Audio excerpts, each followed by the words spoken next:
Greetings and citations, fellow Transformers addicts. I'm TFA1024 coming at you with another video review. And today we're going to be taking a look at one of the Combiner Wars figures, thus being Transformers Combiner Wars Voyager Class Silverbolt. Now, taking a look right at him, you can automatically tell that he looks exactly like his Generation 1 iteration, but with a bit of a modern take on it. You can see he's a giant jumbo jet, very similar to how he was in Generation 1. It has some very nice molding, detailing, as well as the nice paint applications and everything, with like the nice gold stripes coming across the sides to form like windows and everything. You have the thrusters taken in a nice gunmetal gray. You have the Tampographed Autobot insignias right there on his wings. You got the nice cockpit taken out in nice black paint, and actually in 3 different segments too, which is really neat. Now, unfortunately, with this figure, it has its faults. Sadly, the nose cone is actually made in this very soft, flexy plastic, which really sucks. I can get warped really easily. This piece down here is also picked out in flexy plastic, and I actually had a hard time trying to unwarp it, which is really unfortunate. But there's Silverbolt. Now, of course, he comes with weapons, rather. He comes with a gun, which I'm pretty sure you already know is Superion's gun. Oh, surprise. And he comes with a shield, which extends Superion's gun, and you can literally just combine them, because it's Combiner Wars after all, and give him his giant ultra mega gun of murder, death, justice. And literally, that's pretty much what it is. And it can store on 2 ports down there.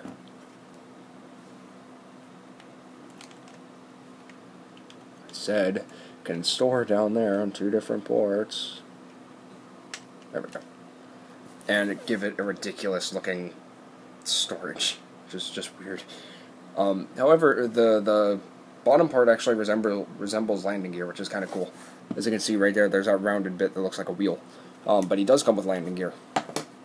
Doesn't work, but again, options. So he has landing gear right there, which is really neat. Now, you flipping up this guy over, you can pretty much just tell, oh, he's a robot tucked under a jet shell. So technically, this guy's technically a little bit of a shell former, but I don't mind. So, I'm not going to do any size comparisons, because I'm pretty sure other people have seen video reviews with size comparisons, so I'm just going to get straight down to the transformation. And with that starting, take this piece, rotate it either way, it goes left or right. Flip up the cockpit all the way down like that. Unpeg the wings from the forearms. Let me raise this up a little bit because I'm kind of getting a little uncomfortable trying to transform this over camera. Take the arms, swivel them forward like that. Take the legs, they unpeg, and they are on a little bit of a double hinge, and you can just take this foot actually. Take this section of what's going to be the foot, take it out. Take out that heel piece, close that flap to fill in the leg. Do the same thing on the other side. Rotate it forward. Get out that foot if it wants to cooperate.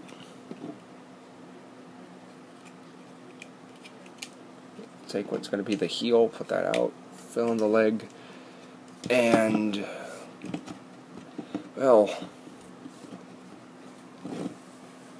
we rotate the camera a little bit, and I don't know if you saw that, but yeah, that bottom piece on mine is sadly warped, and I don't know how to unwarp it, which is really unfortunate.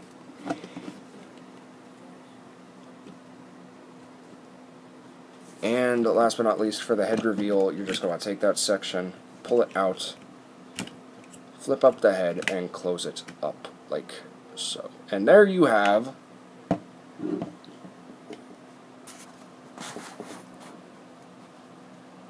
Silverbolt in his robot mode. And I gotta say, they captured his essence, his character quite well. He looks very similar to his Generation 1 iteration. He looks very cool. I love the head sculpt, I love the painting detail, I love the gold plastic. Sadly, that's going to suffer from GPS, which is really unfortunate. But let's get a nice look at this head sculpt right here, and yeah, they really captured it. Like, they really did a good job. I give kudos to Hasbro. That's incredible. Now, sadly, I'm going to have to rush through this video review just because my iPad is being stupid and iMovie will not allow me to record it unless there is enough storage, when there actually clearly is enough storage on my iPad, so I had to delete and redo it. The previous review was actually going to be Firefly, but, again, my iPad was being stupid, so... Anyway, let's get into the weapon storage and let's focus back on the big guy himself. You can take this, what's going to be pretty much a shield, pick it in one of his arms, and he has a shield, and you can peg the gun on his arm, or what I like to do, I just like to give him the gun, and he holds it pretty well. Now, he does get a lot of articulation. Some of it is hindered due to jet parts, but it's not bad. His head, I believe, is on a ball joint. It looks like it because he got some wiggle-waggle movement, which is slightly, but it looks up, sort of looks down. Whoop. It sort of looks down, kinda. Not really. It looks up. Can turn, sorta. His arms, his shoulders go 360 degrees. Very nice ratchet joints. Then go in and out. Elbows are at a bend. The fists can rotate, but that's more for transformation for Superion. The legs are on a, I want to say a hinge / rotating joint, universal joint. They go up and down, left and right. He has a nice knee bend, sorta.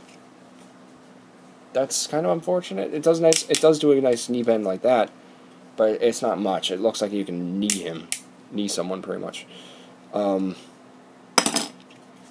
And the feet can kind of go up and down, but I can't really show that, so I don't know. But yeah, he's a nice figure. I really like him. I think he's cool. Oh. I don't know why. I like to keep my wings out on him, but it looks cleaner this way. So he looks good. You can get some pretty good poses, like the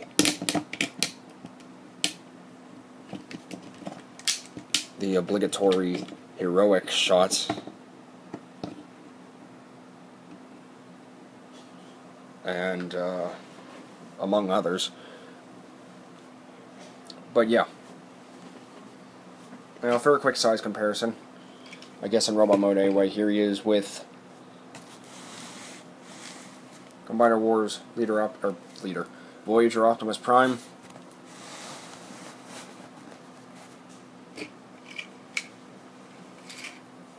There he is with Combiner Wars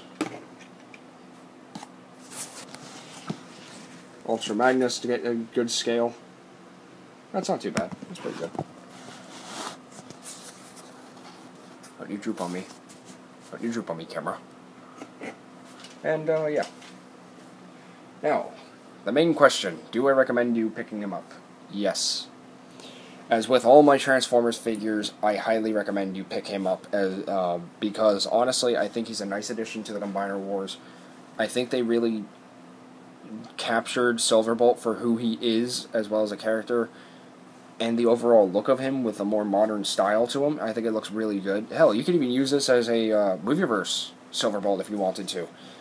I mean, it's not exactly Michael Bay Movieverse looking, but it does have that movie-like look to it, in my personal opinion. But, yeah, I definitely say pick him up if you're interested.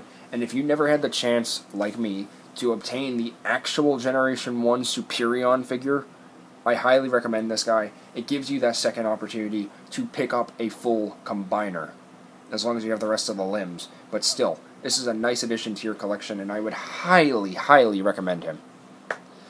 But yeah, I definitely say go for it. So if he's at your local Toys R Us, Walmart, Target, Kmart, low priced at some other off-brand retailer, I say definitely pick him up. This dude's going for roughly about $25. But I honestly think it's worth picking up. So guys, there is my video review for Transformers Combiner Wars Voyager-class Silverbolt, and I want to thank you all for watching. If you haven't already, be sure to hit that like button. Let me know what you thought about the video down in the comment section down below, and be sure to subscribe for more of my awesome videos, as well as going to my Facebook page, TFA1024. Like it and follow it. I'll keep you up on all my recent activity there. And guys, this is TFA1024 saying, remember, until next time, I recommend, so you can decide. This is TFA1024, signing out. Peace.